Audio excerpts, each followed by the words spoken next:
All right, everybody. Hello. Please sit down if you're still standing. We're about to begin. All right, so welcome to this week's Grand Rounds presentation, which is by Dr. Sohee Park, called Bodily Self and Psychopathology, Returning to the Core of Schizophrenia, also known as Schizophrenia in the Flesh, Towards Experimental Psychopathology of Self-Disorders. Before I introduce Sohee, I want to just say a few things. As usual, if you're watching this on Zoom, don't send any messages in the chat. We hope you have comments or questions at the end, and use the Q&A box for that. The chat will just be for the panelists and the interpreters.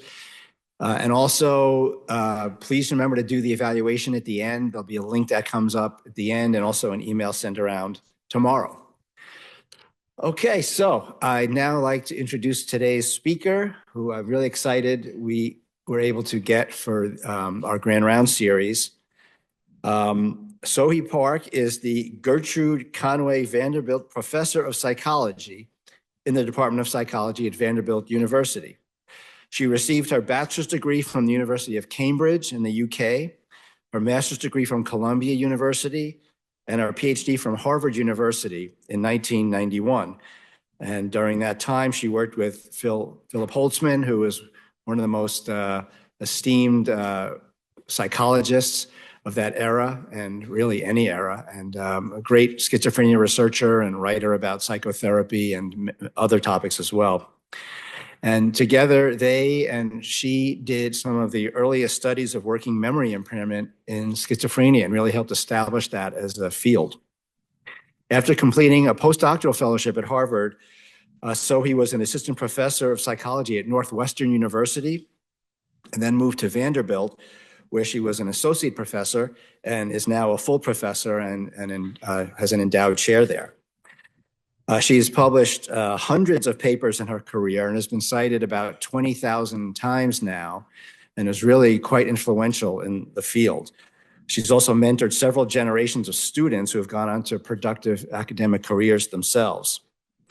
I've personally known Sohee for over 30 years, and I always enjoy her presentations or just talking to her in general. I think she's one of the top thinkers in the schizophrenia research world.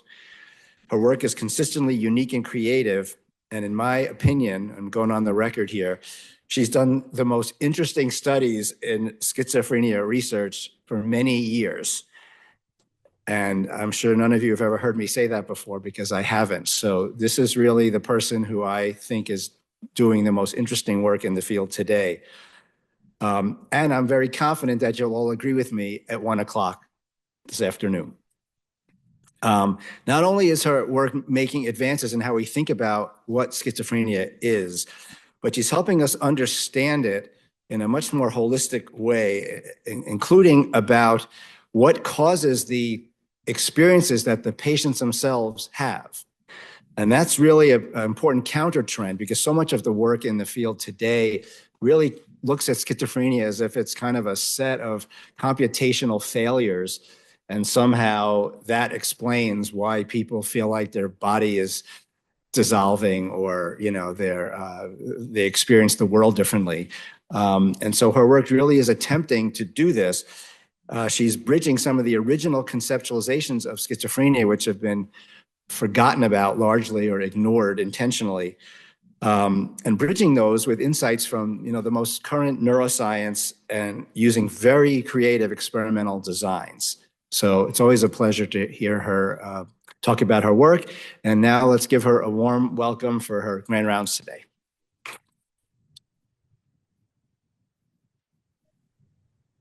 Thank you. Shall I share the screen now? Yeah.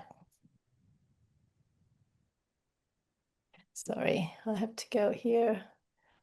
Looks good. Does it look good? Okay.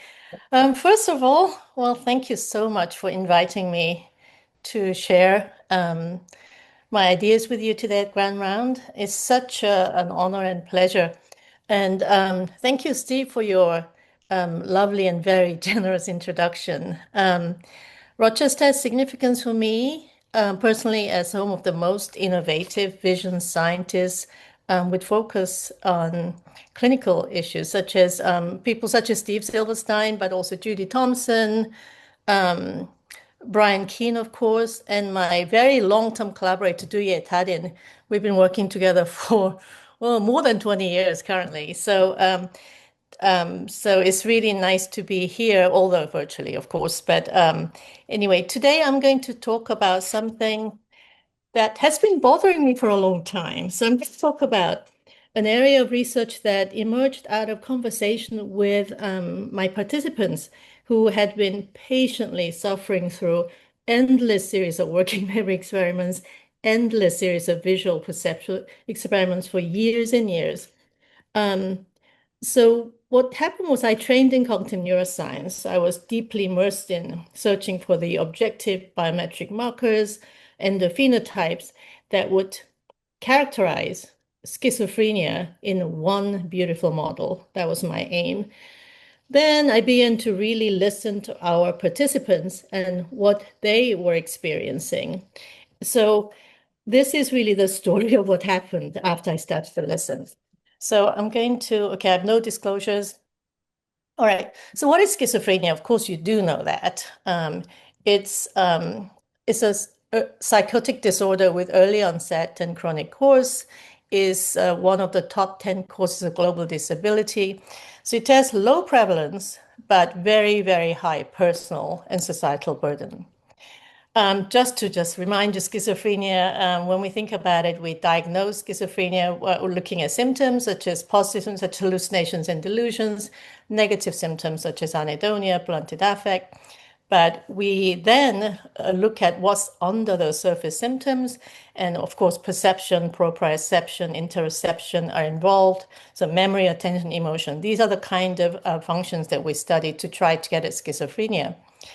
However, you really don't get into emergency psychiatric care with just hallucinations or just strange thoughts, right? We all have those time to time.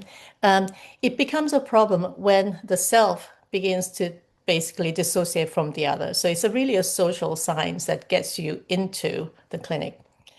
Of course, schizophrenia was really originally defined as a self-disorder by Bleuler. He said in German, but it's translation, I believe that the tearing apart or the splitting of the psychic function is a prominent symptom of the whole group. He emphasized fragmentation of the self, but self-disorder itself is not an essential part of the DSM criteria for schizophrenia currently. Um, but if you listen to what your participants are telling you, your clients, it is really not about, they're not really complaining about very fine-grained visual contrast deficits. They often talk about what's going on in their bodies and their self. So we started to look at, well, what is this thing called self? How does it get made and how does it get deconstructed? So this is what I'm going to talk about today. Well, the thing is to study self. How do you study that? Philosophers and phenomenologists, they interview people. In general, you interview people and ask them what's going through, which is fine. But I really wanted to know more about those experiences and mechanisms under those experiences. So what I'm going to describe today are just like very small subset of the self experience. I'm going to focus on the idea of embodiment, the experience of being in a physical body, and the involvement of the body and self. And when the self and body don't co-localize, you get disembodiment, for example, out-of-body experience. Now, when you're in the body, of course, you have first-person perspective, right? You look out into the world from your own perspective. So we have egocentric reference in general. When you're in the body and you have egocentric representation of the world, of course, you also have body ownership. It's the feeling that my body belongs to me and is always present in my life. We never question this usually. And then lastly, when you are embodied, you have body ownership and you have this first person perspective and you're moving together as one package, you have this sense of agency. You are in control of your action. All right. So these are some of the things I'm going to present. But what is this thing called self-disturbance and what what is a normal self-experience. I want to start with a case study, well, not really a case study, but about a painter called Brian Chanley, who was diagnosed with schizophrenia in his early 20s when he was in art school. And he spent the next decade or so really from going from hospital to next and just being very ill. But he began to recover. And at some point, he started to paint again. He was a very, very talented painter. So when he began to recover, he decided that he wanted to really use his painting to understand what was going on inside. And in March of 1991, he decided he was going to start do self-portraits about himself. So he will paint himself as he saw, he felt, and he would write diary to go with the painting. So this is a first painting. And here it's a very conventional, beautiful portrait of himself. And he was painted in two settings, and he records what he was taking. He was an antipsychotic. It's typical antipsychotic drug and some antidepressant. He says he was sleeping a lot. But you can see he's a very good artist, and this is what it looks like. A month later, he still looks like himself, the self-portrait, but things are changing. So he now talks about a person upstairs speaking back to him to keep him in a sort of ego crucifixion. He also says, I was discharging very strong vibrations, which could easily be interpreted by others. You can see the vibration coming out of his head. And he talks about his large rabbit ear. Behind his right ear, as you can see the rabbit ear there, right? Because he says, I was confused and extremely sensitive to human voice like a wild animal. So things are changing here. His perception's changing. A month later in May, this is self-portrait again. This is what he sees when he's painting himself. So here things have changed considerably. He says, and so he writes a lot, but this summary of what he says, I summed up this brain as an enormous mouth acting independently of me. So he's losing agency here. He also says, I feel I'm always divided against myself by myself. It's a really typical description of schizophrenia, what it is. And he also talks about being targeted. The nail in the mouth expresses my social ineptitude and an inability to socialize, which makes me a target. So things are not going too well. So he keeps painting his self-portraits. As you can see, these are all what he sees when he paints himself. So he paints and paints and paints. And this is the last self-portrait he painted. This was left on the easel in the studio where he had committed suicide. So this is what he saw. There's no self anymore and no other. So he had just merged or blurred into the environment. So it's July 17, 1991. So this is what we are really dealing with, right? So what I'm going to do is I'm going to briefly talk about phenomenology of self-disturbance and how we try to measure it. And then I'll move really to what we can do using experimental methods to get at the self. So we're going to focus on spatial self, talk and move on to embodiment, and lastly, interventions. All right, so phenomenology. How do we capture very private, subjective experience of the self and the body? It's a good question. There are good interviews you can do, such as EASE, developed by Josef Parnas and Louis Sass. And you can do self-report measures. But problem with these experiences is that we really don't have good words for some of these things, right? So what we try to do is kind of hybrid thing. I did a postdoc in Zurich, in neurology clinic, where we used to see a lot of patients with temporoparietal lesions, and we used to show them pictures. So this is trying to capture these experiences. So we're trying to capture things like melting into the world, dissolving self-boundary as described by Ellen Sachs, loss of first-person perspective as described by Clara Keene, loss of or reduced body ownership as reported by some of our own participants who says, I feel disconnected from myself at times, and some agency. All right. So what we did was we used pictures, as I did in neurology clinic in Zurich, and we presented pictures that go with the self-disturbance experience to give people some tools to get these things out. We also presented control pictures of typical body sensations such as itching, headache, stomachache, and things like that. And we asked our participants how often it happens, how vivid it is, and feelings around it. All right, so these are some of the pictures. So this is what it looks like, a typical trial. You see a picture and you have an item, the sentence that goes with it. I've had the feeling of the presence of another being, even though no one was here. So it's about felt presence. And then people decide whether they've had this or not, how often they had it, whether they were frightened, and whether it was vivid, and so on. So we do that. And that's what it looks like if you give it to a participant. They write a lot, actually, because there's a box you can write, but they also write in other areas. All right. So we called it body disturbance inventory. And on the top right is the total score of this BODI measure. We looked at patients with schizophrenia, healthy people who may be at risk for schizophrenia, and regular control people who are not at risk for schizophrenia. So when you look at that, of course, people with schizophrenia score highest, followed by high risk group, followed by low risk group.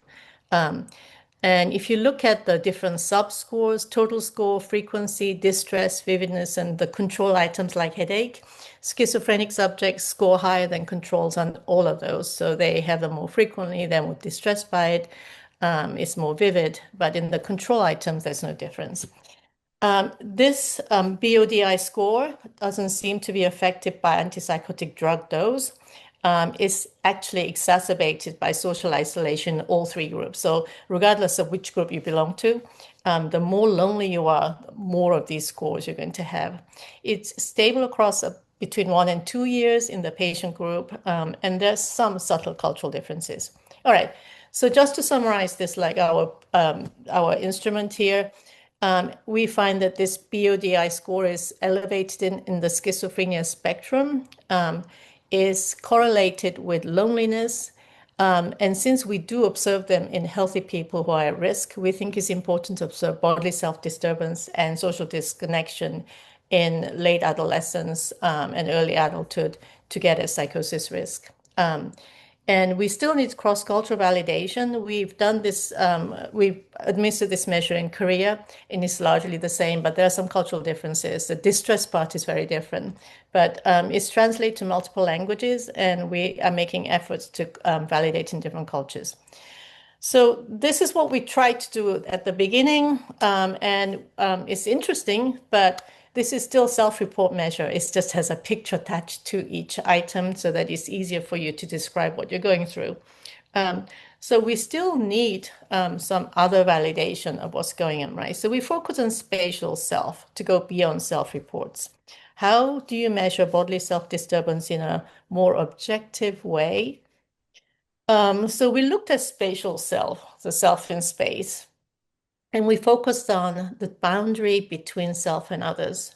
Now, what do I mean by that? There are experiences where you are in yourself, inside you're embodied, but things change, your body parts change. So the typical thing would be Alice in Wonderland. I mean, she goes through all kinds of changes, but she's still inside. Pinocchio, his nose grows, but Pinocchio is still inside Pinocchio. Metamorphosis by Kafka. Gregor Samsa is changing into a bug, but he's still inside his body. So that kind of change, spatial self changes, boundaries, plastic, but you're still inside. There's a very different kind of self-disturbance where the actual self boundary is broken. So that's discontinuity. This is out-of-body experience where you experience going out of your body, so the boundaries breached. Just briefly describe these kinds of self-disturbances. I have 3 classes here. One is body aberration. This is like Pinocchio illusion, where you are embodied, but the self boundary is very plastic, so that's stretching and moving and so on. Second class is felt presence, where you are still embodied, but there's a presence somewhere around you. Third is out-of-body experience, where you're disembodied and you've basically breached self-boundary. So those 3 classes of kind of self-disturbance, there's difference in embodiment. What are some of the psychological mechanisms? All of them seem to involve multisensory integration difficulties when it goes wrong. And there's, of course, disrupted body awareness case in felt presence, and an out-of-body experience is a subtype of autoscopic hallucination. In neural correlates, as far as we know, temporal parietal cortex is really important. In the case of felt presence, Olaf Blanke in Geneva has done brain stimulation studies where he did TMS, triangular gyrus. Left side stimulation results in felt presence. The right side stimulation results in out-of-body experience. With OBE, out-of-body experience, there's additional vestibular disturbance as well. So those three. So I want to go over those one after the other. All right, body aberration. Well, we're very plastic, so things change. So people who are at schizophrenia spectrum describe something like, I sometimes feel my hands are huge or my legs have gotten longer. They experience these body disturbances. These have been measured using a lot of self-report measures, such as perceptual aberration scale by Chapman's. You can also inquire about this using a lot of proprioceptive multisensory illusion paradigms, such as rubber hand illusion, Pinocchio illusion. I just want to show you Pinocchio illusion briefly because it's fun. Pinocchio illusion is basically what it says. What happens is that you blindfold the participant, as you can see on the left, and then you vibrate. You stimulate the biceps muscle, spindles that would normally be activated by muscle stretching. So you vibrate that to create that sensation. But you have the subject touch her nose here. So the hand is fixed here. Okay. So what happens is that it creates illusion that arm is moving away from the nose because basically the muscle is stimulated and gives this signal that your arm is stretching, but you're holding your nose. So there's a conflict. So illusion that arm is moving out of the nose, but since fingers are fixed on the nose, brain solves this puzzle by deciding, okay, the nose is getting longer. So you get Pinocchio illusion. We measure it by using just a self 11-item probe. We are asked about physical sensations, such as normal physical sense, such as a vibration on your arm, because that's you're supposed to feel. So that's a control item. And body aberration, where the nose is growing and so on. All right. So this involves proprioception, tactile perception. So I'll show you the results. Okay, here. So when you look at the patient group, schizophrenia subjects in dark blue and healthy controls in light blue, of course, people with schizophrenia have much greater score in Pinocchio illusion than controls, and they get it actually faster and sooner as well. It's correlated with tactile accuracy, reduction in tactile accuracy is associated with psychotic symptoms. And again, you see it here, increased in people with loneliness. We also looked at the same thing in healthy undergraduates. We divide them into those at putative risk. High PQB is the people who might be at risk, and low PQB is low risk group. So dark versus light blue. In the physical sensation questions, those are do you feel the vibration? The two groups don't differ. So they're feeling about the same, the actual physical sensation. The perceptual aberration item, which is where the nose is growing and so on. Here, there's a big difference between high and low risk groups, and the effect size for this difference is greater than for actual diagnosed people with schizophrenia. Again, in here, it's correlated with loneliness and reduced tactile accuracy. So it looks like people who are in the schizophrenia spectrum tend to have experience a more flexible self-boundary. So things change and it gets blurry and so on. But again, what exactly is a self-boundary? We're just assuming self-boundary is kind of changing and so on, but what is that? And can we measure how far it goes? So we wanted to look at self-other boundary and kind of define what it means by self-other boundary. All right. So here we really focused on looking at what's known as peripersonal space in neurophysiology. It's really the space surrounding your body. It's a reachable space. It's within arm's length, say. This is where I interact with the physical world.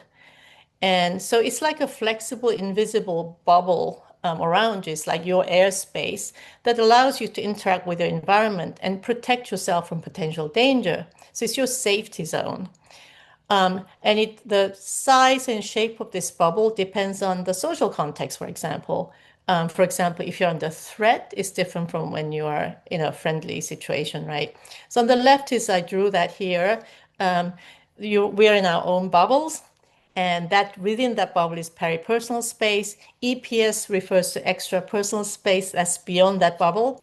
And the distance between me and another person is interpersonal distance. So there's different ways of looking at personal distance. And we're going to focus really mostly on that bubble space. The reason is that there are multisensory neurons in frontoparietal regions in the brain that codes for this space, at least in the monkey. So it has neurophysiological basis. And in humans, of course, we don't measure from the single cells, but there is this a way of measuring it behaviorally, because within the peripersonal space, the brain processes information much faster than outside the bubble. So it's prioritized. So typically, this is how you would measure this. So you basically, the principle is that there are multisensory neurons. They integrate inputs from touch on specific parts of the body, like your hand, with either auditory or visual stimuli that's in extrapersonal space. But when they approach, when they're close to the same body part, then things actually change in an interesting way. So peripersonal size depends on receptive fields of these multisensory neurons, and when they approach you, and when they cross the self-other boundary, then your reaction time becomes faster. So you can infer the size of the peripersonal space from the firing patterns in the monkey and reaction time in humans. Because within peripersonal space, multisensory integration goes much faster than outside the peripersonal space. So you can estimate the extent of peripersonal space by finding out where the reaction time drops the fastest, which is the graph that is on the bottom left side. As you can see, the x-axis distance, y-axis reaction time. You can see as the ball approaches, it gets faster and faster, but suddenly drops hugely and then normalizes again. So we're looking for the point at which the reaction time drops the fastest. So that's kind of description. So the task is basically ask participant to detect a tactile stimulus on a body part, while a task-irrelevant auditory or visual stimulus is presenters approaching you. And it's typically done in immersive VR. That's what it looks like in our setup. So you can see on the top, you see a machine throwing a ball at you. And at the bottom, in the social condition, you see an avatar throwing something at you. So it's a very crude way of non-social and social, but you can change the kind of interaction in VR. Okay. And then we present the tactile vibration at different points and distance from yourself. All right. So what we found is this. And then you estimate the peripersonal space size by looking at where the reaction time drops the fastest. So that's called central point, XC. And what you see is that people with schizophrenia have smaller size and controls in light blue, schizophrenia light blue. And this difference becomes much larger when they have to deal with an avatar rather than a machine. So in the social condition, it becomes even larger. We also look at how blurry this boundary is by looking at shape of the reaction time drop, shape of the curve. And when we do that, so it's looking at really blurriness of the slope. But the interesting is this interaction between non-social and social conditions. So in the non-social condition, there's no real difference in blurriness. But when it's social, when you interact with another person, the slope becomes very blurry. So that's represented in the left side, where people with schizophrenia is on the top right corner, where you have a smaller size, but it's very blurry. In the case of autism, it's small size, but very sharp boundary. So just to summarize PPS, we find that it's shrunken in people with schizophrenia. Slope is shallower, so it indicates blurry or weakened self-boundary. What happens is that when the slope is blurry, your self-boundary is not sharp. There is kind of distance, spatial space where self-other distinction is kind of difficult. You don't know whether it's me or you within that distance. And there's interesting individual difference. We looked at symptoms in relation to this blurry, small, shrunken peripersonal space, right? We expected that people who have more severe symptoms would have worse boundary, but it wasn't. People with worse hallucinations actually had a sharper self-boundary. So it's counterintuitive. Why is that? Actually, when you hallucinate, you have the other represented somewhere in space. So if you hear voices, if you have felt presence, then that other restores a self boundary, because when you feel someone is at certain distance from you, that actually demarcates your self boundary because that other is occupying that space. So in a way, it tells you that your border ends right there. All right. But of course, there are other types of self-other boundary problems, because even if we think hallucination temporarily may restore the self-other boundary, the problem is not finished, because there's a case of breach self-boundary where you actually leave the self, a body, and you actually breach the self-boundary, and that's a case of out-of-body experience. So how do we explain that? Just to recap what we already presented before, there's difference between felt presence, where you experience the other in space near you, which might help restore the self-boundary temporarily, versus out-of-body experience, where you leave the space. It's total loss of self-location. So disembodiment in out-of-body, embodiment in felt presence. And they have very different flavors with respect to social experience, because in felt presence, it's a social experience because you have someone else around you, right? You have either voices or some presence. That's social, self as company. You have gained somebody around you. And sometimes it's very positive, this experience, especially after bereavement. Whereas in out-of-body experience, it's worse than being alone, because you are even detached from your own body. So it's usually very negative experience. Felt presence is very common during bereavement in the general population, for example. Out-of-body is typically associated with trauma, stress, danger. All right, so different kinds. So when and why do different kinds of anomalous self-experiences occur? Here we then try to explain out-of-body experience by looking at how we transfer our own mental representation of self into the other space. All right. Self-other transformation, when you leave your body in different ways, not out of body per se, we often transform ourselves to some other space, right? One is that we read novels, we get really engrossed in there. We watch movies, we play immersive video games, for example. So imagining what it's like to be someone else is linked to being able to mentalize these spaces. And it's one of the cognitive bases of empathy, putting yourself in another person's shoes or bodies, right? So mental imagery and simulation are really important for informing bodily self, mental representation. Now, there's expensive overlap between elements of the system for self and other representation, movement, agency, and imagery. So involving multisensory cortices. All right. So we did a series of studies. I'll just show you one here, looking at visual spatial mental imagery manipulation in people with schizophrenia and controls and schizotypal individuals. And here is one example.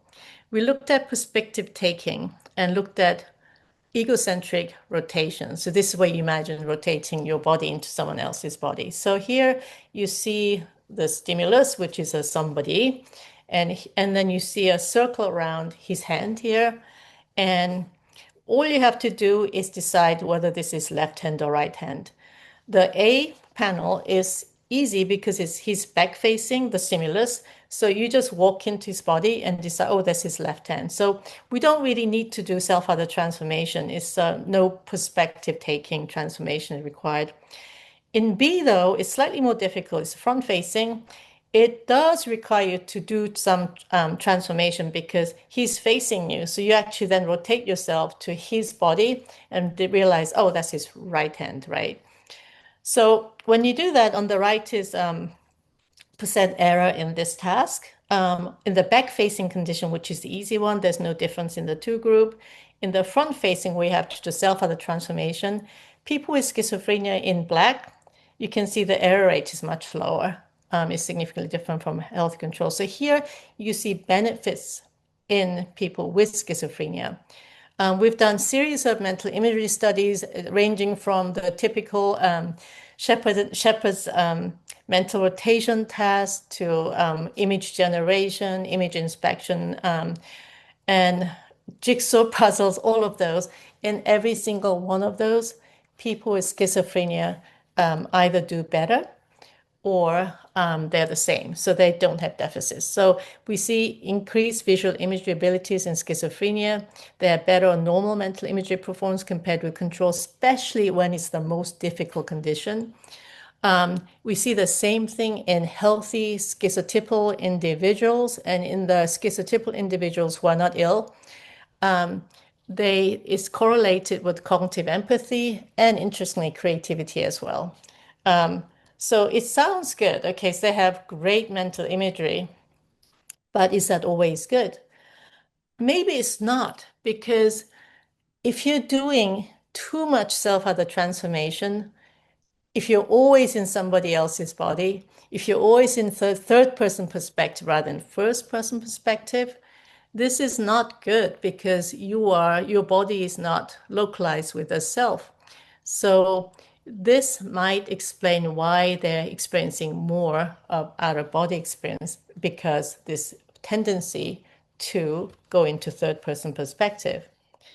So how many people have out-of-body experience in general population? In this Nashville sample, about 40% of people with schizophrenia and healthy people at risk say they've had at least one out-of-body experience in their lifetime. This is about 15% in low-risk group, but we didn't screen for drug use. So if you screen for substance use, it's probably lower than that. Again, what we see is that the theme of social disconnection, lonely people with out-of-body experience, there's increased loneliness in people with out-of-body experience, regardless of diagnostic group. So it's the same case in low-risk group, same case in high-risk, in schizophrenia, right? So social isolation, self-disturbance, a recurring theme, might be signs of future psychosis. So these seem to be related, but why is that? That's another painting by Brian Chanley. That's his girlfriend at the time, Allison himself. Again, you can see this, they're together but not really together, right? Social disconnection. So to explain the connection, I turned to the late Ralph Hoffman at Yale, who proposed social deaffrontation hypothesis. What he said was that he came up with this hypothesis, explained social hallucinations and delusions. He said that just like phantom limb, where you have physical deaffrontation by losing a limb, and the brain reorganizes, compensate for this. So he was looking at subsequent reorganization and plasticity of the brain. And he said the same thing happens probably to social amputation, because we're social animals. When you're cut off from social network that we're embedded in, and then we have social deaffrontation. So when a person is severed from the social world, the brain reorganizes, compensate, and subsequently that increases activity in social brain network. So social isolation would generate social hallucinations. So this is kind of a version 2, which is very similar. So you have isolation, it could be catastrophic events, bereavement, it could be being bullied, it could be being socially defeated, etc. So you have some isolation.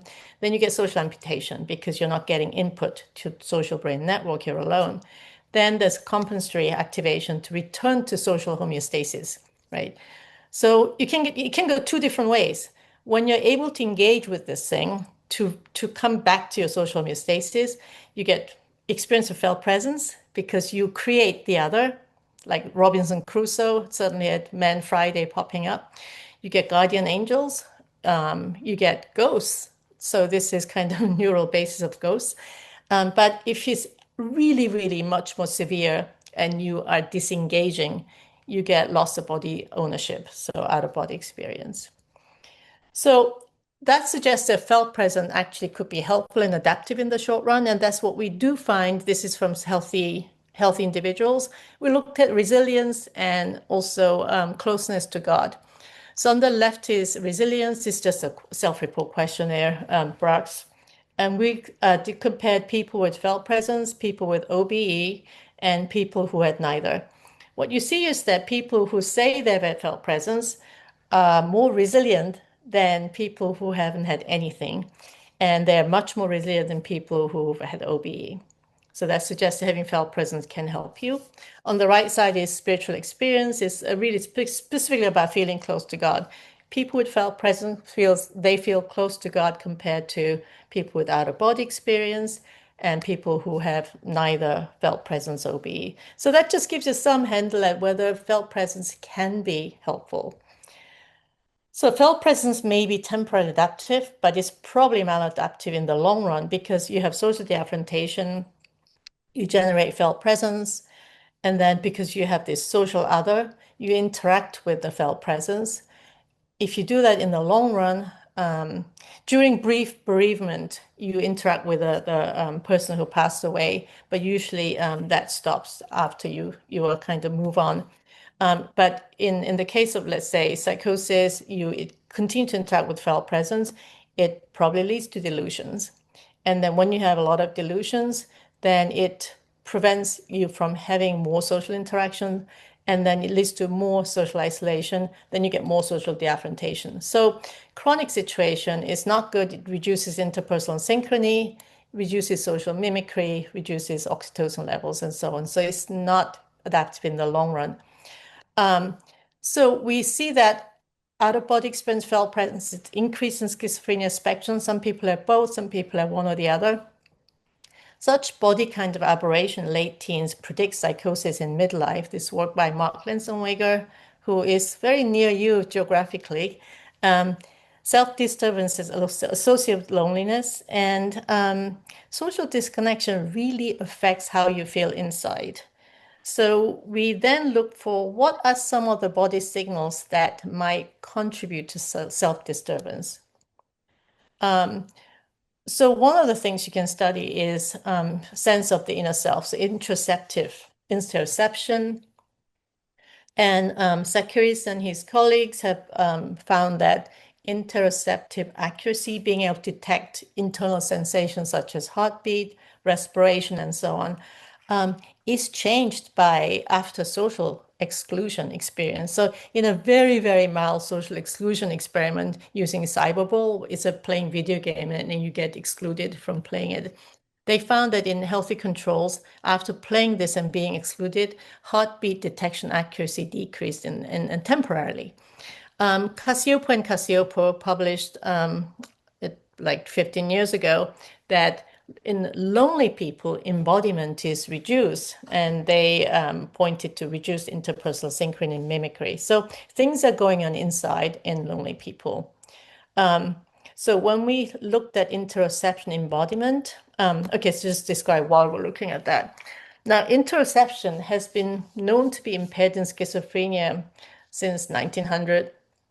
So Kraepelin in 1899 found that autonomic nervous system dysregulation was a core feature of dementia precox. Of course, he didn't call it schizophrenia then. He found altered heart rates, sweating, salivation, pupil size, all of those were altered in people with dementia precox.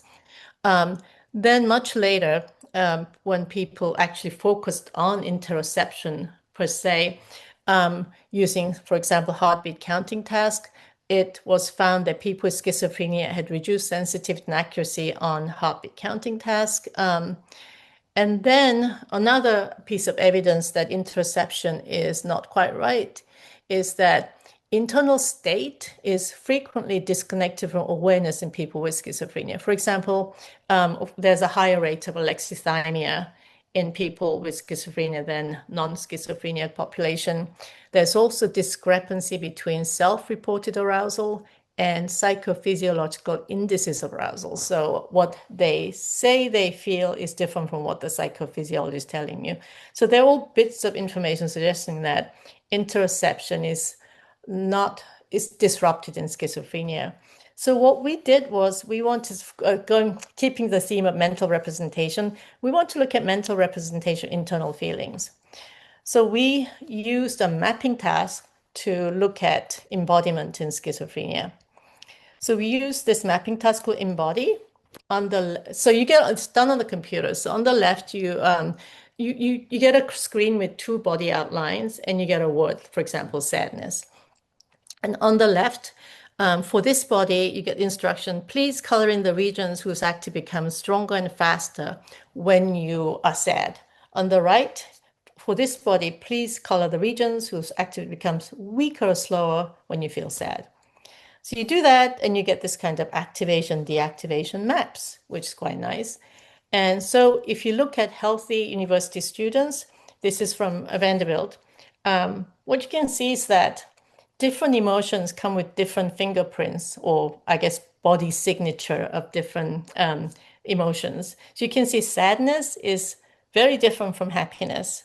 Sadness represents mostly deactivation, loss of energy, weakness, whereas happiness is more activation, more energy, and so on. So you can see people can localize where they feel any bodily sensations for different kinds of emotions. In the neutral case on top right, there's nothing going on. So that's Vanderbilt students. When we looked at patients with schizophrenia, it's very different. So this is control group. These are older people, right? Control groups, again, you get this fingerprint of body print of emotions. This is data from schizophrenia. It's very different. You can see the loss of distinct patterns. But okay, let me just describe it here.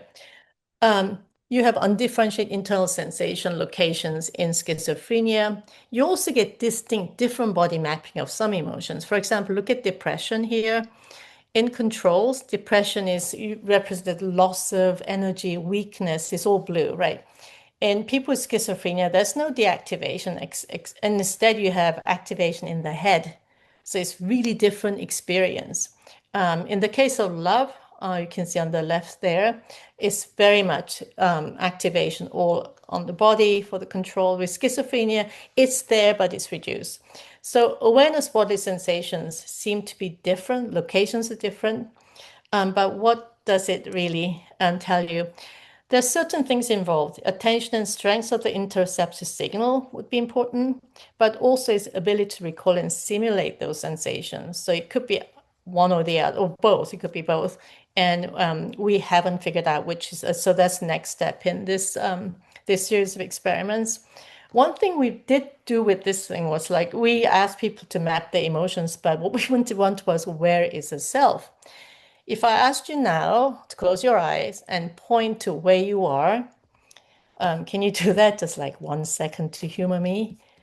If you do that, okay, Steve, where are you pointing? I hope you're pointing to yourself. We point to ourselves, right? But usually like top part. So I'll just show you what we did here. Where is the self? When you do that, this is what you get. So on the left is control participants. When you ask where is the self, is heavily concentrated head and heart, sometimes of the hand too, but it's there. In the case of schizophrenia, you see that it's much weaker sensation, and you do have a lot of mapping of the self outside the body. So it's different. But some people with schizophrenia, of course, map similar to people without schizophrenia, as in the head and upper torso and so on. So if you want to really look at where the self is, or where self has gone, the condition that we should look at really is depersonalization disorder, because that's really about loss of self. So we looked at self-mapping and depersonalization, inspired by Alice Carrier's memoir, where she described there's a pages and pages of description of not having self, no boundary, no body. So she says there was a porousness of boundaries where the membrane that exists between me and the world had either dissolved or become everything. She says, I couldn't tell where I began, everything else ended. She also says, and there's me, someone who dissociates so profoundly that as a child, she thought about herself in the third person. She feels separate from her feelings, her history, her body, who doesn't feel like she exists. So this is a condition. This is like pure concentrated form of self-disorder. Schizophrenia is self-disorder plus other thing. This is much more pure version. All right, so this work by Julia Leibovitz. She looked at embodiment, and she gave the usual emotion mapping. As you can see, the maps, people with DPD up there. And it's by and large very similar to what you see in people without DPD, but the real case is the self. I blew up the self here. They don't locate self. Self cannot be located. It's just dark. They don't color in self. So there's loss of self here.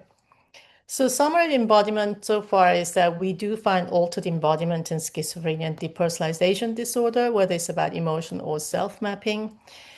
And it could be either weakened embodiment or mismapped sensations. It could be both.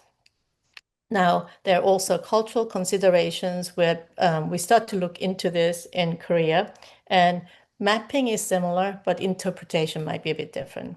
But okay, so I'm in the last stretch. Well, what can we do about this? Because it's highly disruptive. It is, if you don't have self-boundary, you cannot have interaction with social world. So can we do something? Can we restore the self? What can we do? We can do top-down approaches, changing your mind, for instance, cognitive behavior therapy to strengthen your kind of framework about the self. But probably more important thing might be supporting and strengthening interoceptive signals, changing your body. So you can do that by body psychotherapy, physical exercise, and so on. And we can have hybrid. You can do both. So we've tried choir and group singing, which is actually very, very helpful. You can do dance therapy. You can also do simulation games in VR. And I just want to show you the simulation games in VR here. All right. So we developed a simulation-based immersive VR social skills training program to really train social functioning. And what we did here was we didn't teach people anything. We are not training people to learn social skills. We just had people go into this world where it's either a shop or bus stop or a cafeteria. And you are given a social mission. So you choose this guy and then you have to do stuff. So we give them social mission, which is obtaining personal information from an avatar. So for example, go and find that avatar's birthday. And each session comes with 12 different missions of varying difficulty levels. But you have to just figure out by interacting with. It makes it easy to get places. Okay, sorry. Okay, so that's what it looks like. Anyway, you play that between 8 and 10 sessions. Let me go to the next one.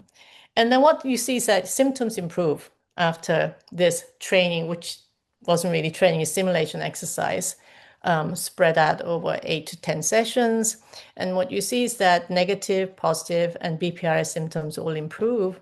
Other things improve too, but I want to show you is embodiment. So before training, this is what looks like embodiment, body maps of emotions. And at the bottom is control participants. They have their body maps of emotion, their distinct emotion. People with schizophrenia don't.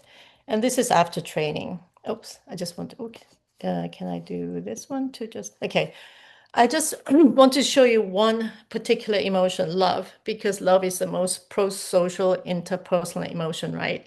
So here, what I want to show is on the very left is schizophrenia group, pre-training, pre-simulation exercise. And then middle column is post-training and control on the right side. For neutral condition where there's no emotion, that stays the same. With love, it's really interesting because at pre-training, love is not activating very much. And then compared to controls on the right side, after 8 to 10 sessions of training, you see much greater activation of embodiment right there. So it suggests, it gives you hints as to whether self can be restored. And really final stretch. Well, why is embodiment important for recovery? I just want to show something really moving here about one person. This is very recent, who we were using something called soul paint, and he was a he was the first person with schizophrenia condition to try this. So his name is RM, and he's a 70-year-old individual with schizoaffective diagnosis. He has participated in countless experiments since 2003 or 4. But he moved away about 10 years ago. And we did a rubber hand delusion experiment back in 2010 or something like that. Katie Thacker did this study, and RM had a full-blown out-of-body experience during the rubber hand illusion. Okay. And then recently, so he moved away from Nashville, but I've been in touch with him all these years. And Julia Lebovitz, who was studying depersonalization, recruited him recently to participate in her depersonalization study. And he came to visit us in January, and we looked at soul paint. I'll show you what it is. Okay. So Soul Paint is developed by someone called Sarah Tycho. It combines 3D drawing, playful embodied interaction, and personal introspection. It allows you to kind of map your feelings, but in a really creative way. I just want to show you what it looks like.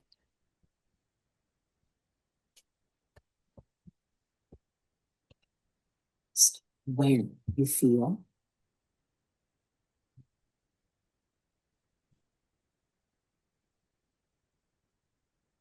Okay, we can fast forward that a little bit. Okay, sorry. Hidden story.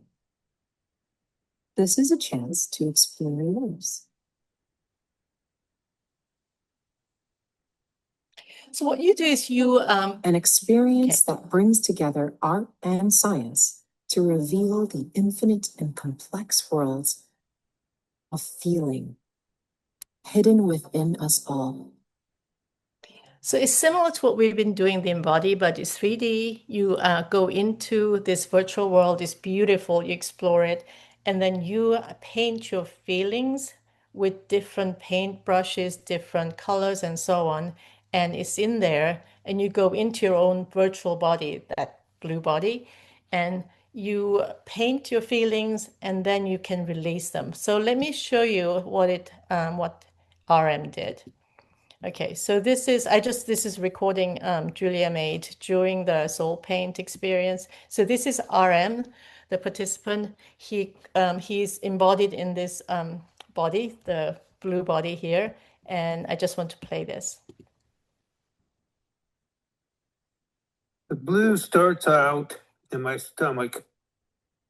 I feel my stomach because I have a lot of physical stomach issues, and the physical and the emotional gets all bound together there.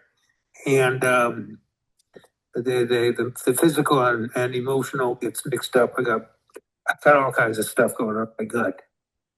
And it feels blue because it feels sadness, a little pain. And but then it gets to circulating and it feels better as it circulates.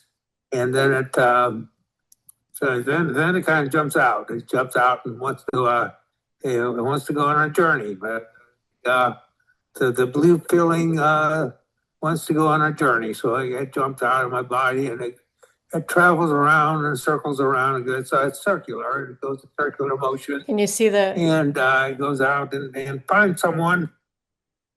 You might need a little help. And so we get connected, and the feelings from my gut, they connect with the person needing a little help. And so then that person sends their feelings back to me, and it's green because it's healing. They're healing feelings. And it comes back to my head, and it gets in my head and gives me all kinds of thoughts and ideas, and I come up with new ideas and new creations, and then send off the creations up to God, and then God circles it around, and it starts all over. And that's my story. Okay, so it's very emotional. He was crying when he was doing this. Actually, Sarah is at Lincoln Center presenting this February 21st. Okay, so to conclude, what have we learned so far? We find that there's really important to study body in space. Therefore, we need to look at proprioceptive interoception more closely. we find that there's social homeostasis is really important. So self-other distinction, integration are really important to study as well. There's importance of integrating experimental data across domains. For example, working memory deficit comes back again because it allows you to glue things together. Working memory, self-discipline, social cognition have to be integrated together. And then lastly, I think it's really important to listen to the true experts who are the people who are going through these things, people with lived experience, and some exercise of intellectual humility as well on our part. So really what we want to do is bring this loss of self back to how he was, right? That's what you want to do. So I'd like to thank hundreds of people worked on these projects over the years. And I think Steve's at the podium, so I'll say, yes, thank you very much for having me here. And I'm available for questions.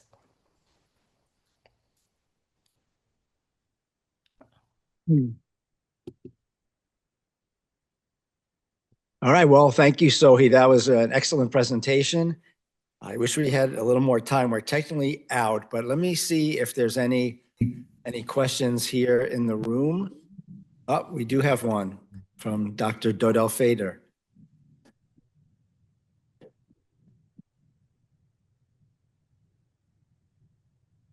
Thanks for that talk. That was really fascinating.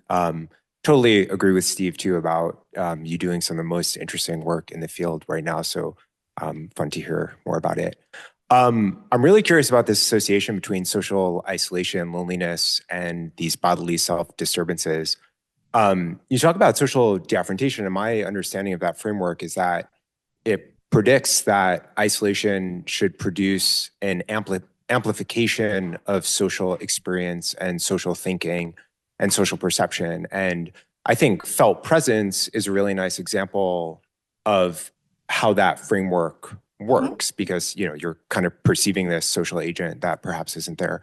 Other outcomes, though, in my mind, don't fit as neatly in this framework. One example being the out-of-body experiences. So, in part because to me that feels decidedly not social. I guess I don't see that as kind of perceiving social things that aren't there.